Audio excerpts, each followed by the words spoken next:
Je suis Maggie, Maggie Faro. Je suis conteuse et chanteuse. Et oui, il y a des femmes aussi qui se sont mises à parler aux Antilles. Et j'espère qu'après moi, il y en aura d'autres et d'autres. Puisque la parole conteuse, elle appartient à tous, hommes, femmes, enfants. J'ai été baignée dans un univers oral très riche. Ma maman racontait des histoires le soir, assise sur un petit banc, en dessous du pied mango. Quand elle s'en lançait son yécric, les enfants, les grands-enfants accouraient. Et on était heureux d'être assis là, autour d'elle, à écouter. Seulement, il n'y avait pas de télévision. C'est vrai, maintenant il y a une télévision dans chaque case. Mais il n'y en avait pas et donc nous on prenait le temps de s'asseoir pour écouter. Et je crois que le goût du conte m'est revenu ici, là. J'étais, je dirais, plongée dedans. Mes racines sont ancrées dans la parole. D'ailleurs, ma mère disait souvent que Maggie, pour lui donner une fessée, il fallait se lever tôt, puisque j'aimais bien expliquer comment les choses se sont passées. Et j'aurais bien aimé partager un petit conte avec vous. Seulement, il faudra bien prendre la précaution, la compagnie, de répondre « Yécric » et « Yémistikri ». Yécric, Yémistikri, Yémistikra. Le conte peut commencer, oui. Vous savez, la compagnie, aux Antilles, il y avait des rois. Et on les appelait Monsieur Louwa. Et Monsieur Louwa avait une fille à marier. Une fille belle. Belle, belle, belle, belle, belle. Elle était moins belle que moi, oui. Mais elle était belle quand même. Et la fille d'un roi, vous savez, c'est une princesse. C'est pour cela que Monsieur Louwa ne voulait pas marier sa fille avec n'importe qui. Il a cherché dans sa tête de roi. Que pourrait-il faire pour distinguer celui qui aurait la chance d'épouser sa fille? À force de réfléchir, Monsieur Louwa a trouvé. Celui qui pourrait répondre aux 3 questions qu'il poserait, celui-là seul pourrait épouser la princesse. Yécric, Yémistikri. Et Monsieur Louwa a fait sonner son tambourka dans toutes les communes et sections de la Guadeloupe. Parakoutou, parakoutou, parakoutou, parakoutou. Vumbakatoukou, vumbakatoukou, vumbakatoukou, vumbakatoukou, panam. Monsieur Louwa veut marier sa fille. Que tous ceux qui sont en âge de se marier descendent au palais. Mais seul celui qui saura répondre aux 3 questions que posera Monsieur Louwa, celui-là seul pourra épouser la princesse. Yémistikri, Yémistikra.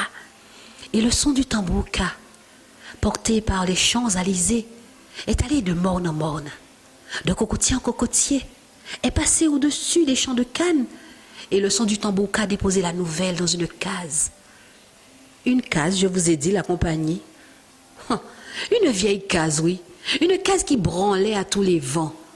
Et pourtant, cette case où résidait une misère, en ching-pong-tong ils étaient toute la sainte journée. Il y avait quand même une maman créole avec 3 garçons. Il y avait 2 garçons bien costauds. Mais le dernier petit, il n'avait pas de chance, oui. Il était malingre, chétif. Il avait des bobos partout sur les pieds, oui. Et vous savez comment on l'a surnommé? Les surnoms ne sont pas gentils chez nous, pas vrai? Tichika, pied à bobo. Oh, Tichika, pied à bobo. Il souffrait toute la sainte journée. Il marchait en boitant, à tipilon, à ma coton, à tipilon, à ma coton. Sa maman avait bien essayé de le soigner avec des herbes médicinales du pays, mais il n'y avait pas de médecin. Et d'ailleurs, c'était trop cher. Mais quand la nouvelle est tombée ce jour-là dans les oreilles de la maman, elle a dit: mes garçons, il serait peut-être temps d'aller voir si l'un d'entre vous ne trouve pas ces 3 questions. Ça nous sortirait de notre misère, oui. Les 2 frères costauds et vaillants ont dit: ouais maman, dès demain on ira traiter cette affaire-là. Et Tichika Pierre Bobo a dit: moi aussi, oui, je veux aller, oui. Les frères ont pris rire. Kia, kia, kia, kia, kia. Tichika, laisse rire mon cœur, hein. Tu t'es vu aller jusque là-bas. Et puis d'ailleurs, Tichika, tu es trop couillon. Tu ne vas pas trouver réponse aux 3 questions. Mais la maman créole, elle a le cœur faible pour l'enfant qui ne va pas bien. Elle a dit: laissez-le tranquille. Il est en âge de se marier et vous irez d'ailleurs tous les 3 dès demain matin. Le lendemain matin, le petit jour rosissait à peine le ciel. Le pépérite chantant, le premier petit oiseau qui se réveille chez nous aux Antilles, n'était même pas levé. on a vu sortir de la case, déjà du lit, les deux frères de Tichika. Ils faisaient attention à ne pas faire grincer les planches du lit, à ne pas réveiller le chien créole, à ne pas déranger le cochon planche qui dormait. Ils sont allés dans la cuisine. Ils ont bu un petit café clair qu'on appelle chez nous tchololo. Ils ont lavé leur visage à l'eau de pluie, enfilé les vêtements propres bien rapiécés de leur maman. Et ils s'en allaient prendre courir. Quand tout à coup, devant la porte, appuyé sur le baril d'eau de pluie, qui c'est qui les attendait? Vous ne devinez pas? Oui, c'est ça même. Tichika, pied à bobo. La compagnie, l'histoire ne le dit pas. Mais je crois même que Tichika n'a pas fermé l'œil de la nuit. Tichika, quand les frères l'ont vu, vous pensez que les frères l'ont attendu? Les frères ont pris courir. Ouach, ouach, vent devant, ouach, ouach, vent devant, ouach, ouach, vent devant. Et Tichika, il criait, mes frères, attendez-moi. Et il partait en boitant, atipilon, à ma coton, atipilon, à ma coton, atipilon, à ma coton. Il marchait depuis un bon moment déjà.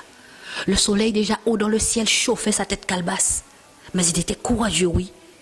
Il s'est arrêté un moment, en dessous de pied de fouillapé. Là, il y avait quelque chose qui intriguait son regard.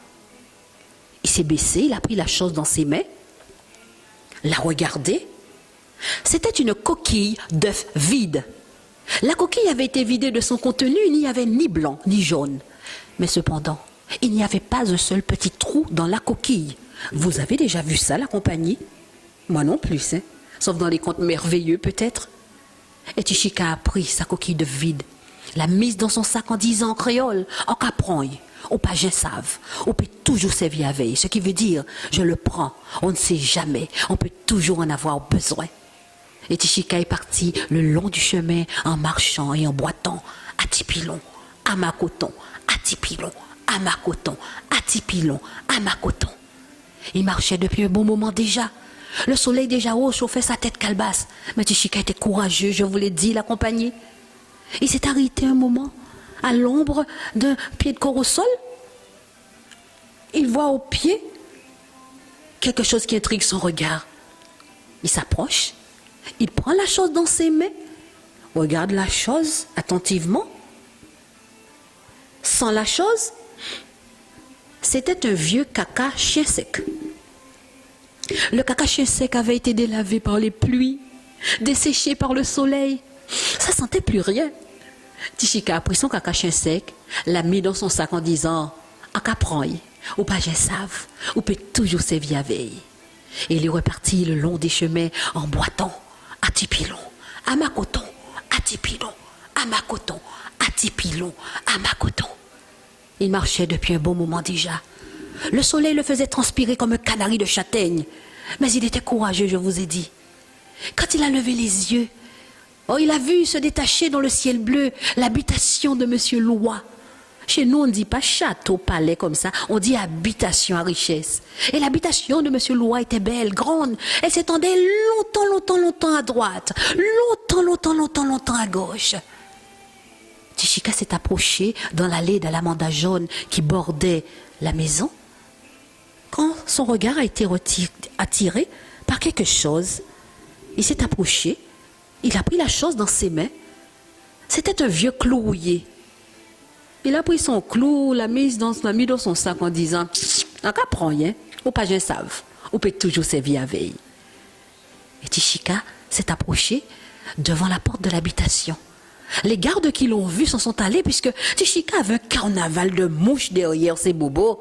La compagnie, c'était triste à voir. Ses bobos saignaient. Il avait pris la peine de retirer ses chaussures parce que les chaussures en cavaient les bobos. Ah, Tichika était en piteux état, oui. Il est rentré tout seul. Il a ouvert la porte.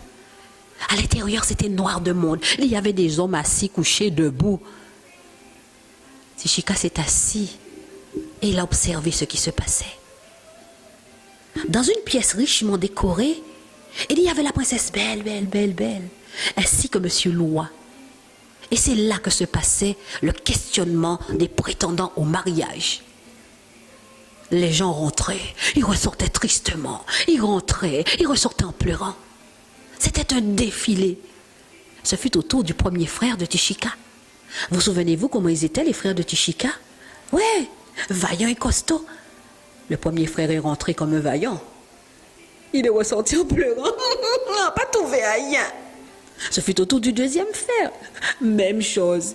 Il est rentré comme un costaud. Il est ressorti en pleurant. On n'a pas trouvé rien. Ce fut au tour de Tishika. À la compagnie. Tishika avait tellement peur. Il avait mal au ventre. Il avait la cacarelle. Quant à ses deux jambes, ses deux genoux tremblaient en faisant une musique tibidap, tibidap, tibidap, tibidap, tibidap, tibidap. Et son pauvre cœur battait comme un tambouka. Vumbakato, vumbakato, vumbakato, vumbakato. Quand la princesse a vu rentrer Tishika, elle a dit, mon Dieu, d'où sort ce vieux petit garçon là? Qu'est-ce qu'il a au pied là? Des bobos? C'est pas pour moi. Quant à monsieur le roi, il a dit, mon Dieu, qu'est-ce qu'il y a comme misère dans mon pays?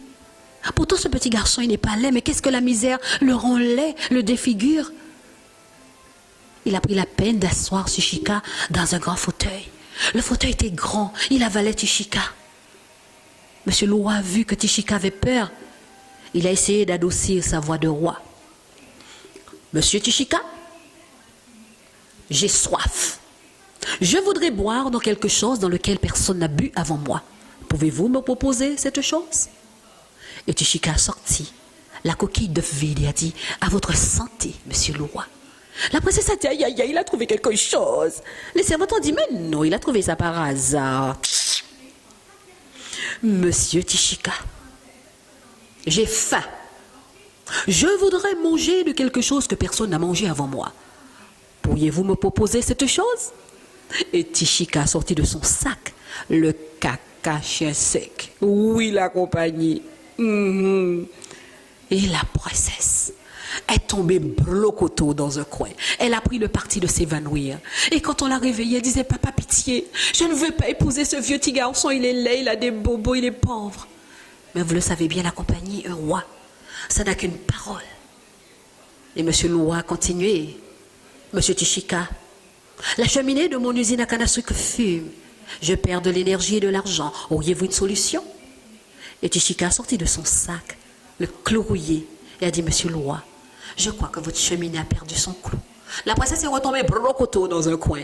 Elle suppliait son papa, pitié papa, je ne veux pas épouser ce petit garçon laid, il a des bobos, il est pauvre. Mais vous l'avez dit, la compagnie, un roi, ça n'a qu'une parole. Et c'est la mort dans l'âme que monsieur le roi a donné sa fille en mariage à Tishika Pierre Bobo. Mais avant la compagnie, monsieur le roi a pris le soin de donner Tishika à ses chirurgiens. Les chirurgiens ont soigné les bobos de Tishika. Il paraît même qu'on y a mis de la pénicilline, chose qui était très rare à l'époque chez nous. Et au bout de 30 jours, c'est un Tishika bodze qui marchait dans les jardins de monsieur le roi. On l'avait habillé d'un vêtement blanc en lin, une veste vestonnée sur une montre à gousset, un chapeau en paille de riz de Panama, des chaussures en cuir tressé qui faisaient cric, crac, cric, crac quand il marchait. Ses pas l'ont mené auprès de la princesse. Et la princesse a regardé, elle a dit, mais c'est qui ce joli garçon, hein? On lui a dit, c'était Tishika. Et ses yeux sont tombés blim dans les yeux de Tishika et ils sont tombés amoureux l'un de l'autre comme ça. Il écrit.